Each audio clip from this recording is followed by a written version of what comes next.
Hello, everybody. It's me, Carmine DeStefano, the Bookman. And I've waited 3 years since the release of Dragon Age 2, which was 2 years from the release of Dragon Age Origins, to play this game. Overall, 5 years of waiting to get to the ultimate portion of this series called Dragon Age Inquisition. Does it improve while finishing up nicely? Well, let's take a look at it together, shall we? Hi, Bobhead! Okay, insert your ET references here. We are jailed by the Chantry, following the actions that caused giant rifts in the Fade to appear. It all might have something to do with this magic gash in our hand that manipulates the rifts. However...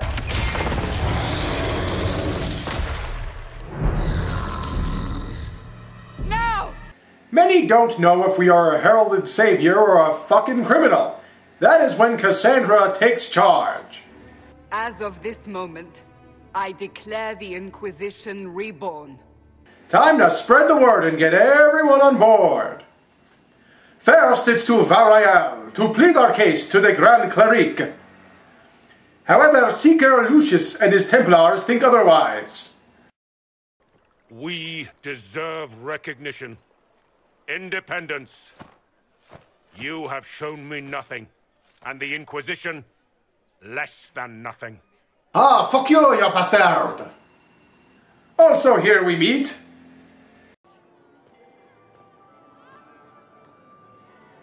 You know such rudeness is intolerable. Ha ha ha ha ha! This is First Enchanter Vivienne, new party member. Next, it's off to recruit this big Quinari son of a bitch called the Iron Bull. We first travel to the Templar HQ, only to learn they've gone nuts for red lyrium. Forced into an Envy dream sequence, this spirit helps us get through. The Templars force out the Envy demon for a showdown. We rally them to our cause. I usually side with mages, but for my beloved Cassandra, I'm willing to make an exception. Holy shit! That is Cole, who serves our party as a rogue. Which is good, since we turned down a Tevinter mage. Now with our Templar Legion, time to get to the main rift, close it, and... You did it. Well, that was easy. Let's party!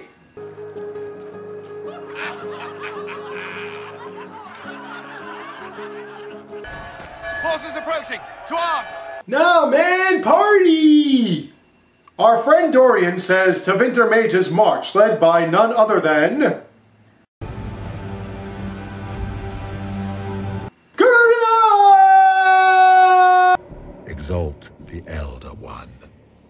The will that is Corypheus. Do not, Lord, tell me what waking dream is this? We use this trebuchet to dispel his and his archdemon dragon thing's attempt. Still with the survivors, it's time for a mass exodus. Onward towards Skyhold, ancient fortress where we meet... Meet Hawk, the champion of Kirkwall. Not mine. He takes us to Grey Warden Stroud, who talks of how Corypheus is sending them to their calling early. Before that, we meet Lucius again, by will of my beloved Cassandra. A book about the Seeker's Order makes her question her place, but a nice romantic walk will cure what ails her. Ah, l'amour. Now back to corrupt Grey Wardens. The Tevinter pawn of Corypheus claims he's helping to end the Blight. Then this archdemon friend shows up. This pisses off the captain. At a standoff, the archdemon seems to have the upper hand. Her response leads to punching a hole into the Fade as our only chance. There, the spiritual essence of Holiness Justine help us through. Facing down fear itself, I send Default Hawk after it so we can escape. Wasn't mine anyway. We then take on the Wardens as allies. Now it's off to an Orlesian ball thrown by Empress Celine, where we meet... The leader of the new Inquisition. fabled herald of the faith. It's about time you showed up, Morrigan. My Morrigan worked directly with Celine until her cousin decided to assassinate her in Corypheus' name. With her dead too, Gerard General becomes emperor. This leaves Morrigan to us as an advisor. She takes us through where Corypheus really wants to go, the Eluvian. Through there, Morrigan says he can reach the Fade. Time to call upon our armies and march right onto him. At the Elven Temple, Corypheus takes on ancient elves. Then, he shows how he revives from his company. We face off against a thrall who talks of Corypheus remaking the world, until she kills herself not wanting to die by us. Corypheus shows at the Well of Sorrows after Morrigan bathes in it. We escape through the Eluvian. Overcome by her ancient elven knowledge, Morrigan says she can help defeat Corypheus by asking favor from elven goddess Mithal, revealed to be...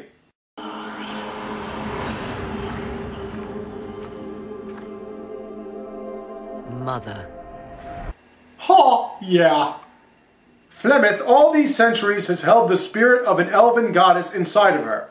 She passes her strength to Morrigan. We stand off against Corypheus before he sucks the world up in his rift.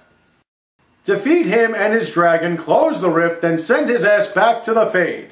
The artifact is destroyed, but time to celebrate our victory. I have another minute with my beloved Cassandra before Morrigan narrates what has happened with all our decisions and all the people involved in them, including her. We then see Solus revealed as the Dread Wolf taking blame for Corypheus taking the artifact prior to Flemeth passing her power to him. Now you can play through the multiplayer or start a new campaign, which I will do a lot. And I mean a lot, because this game fucking rules.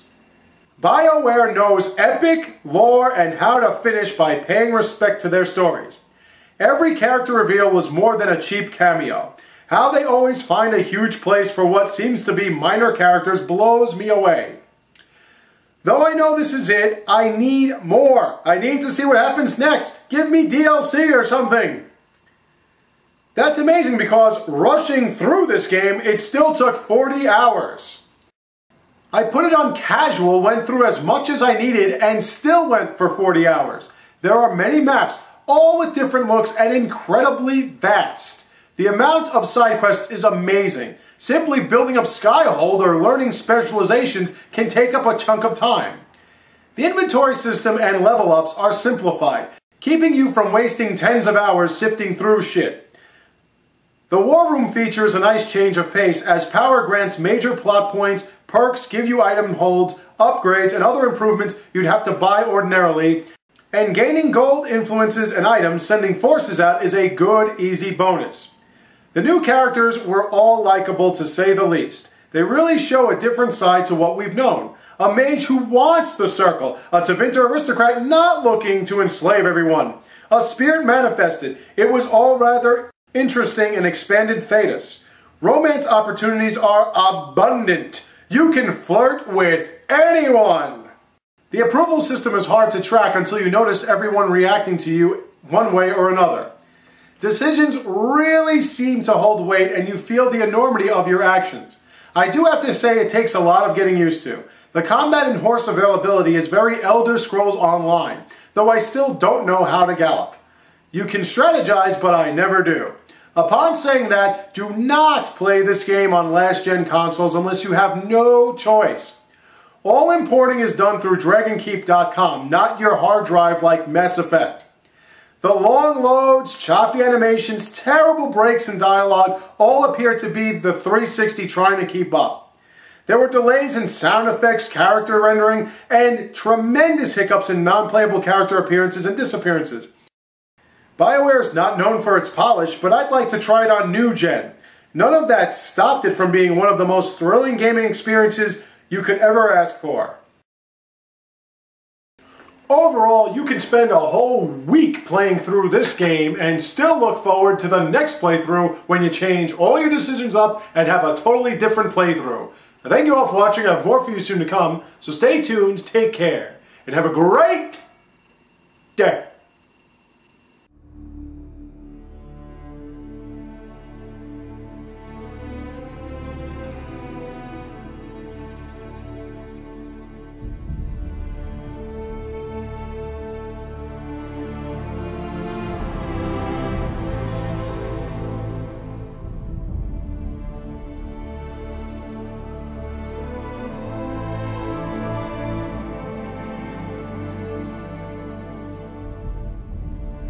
I can't stop now. I've got a super smashing review coming up.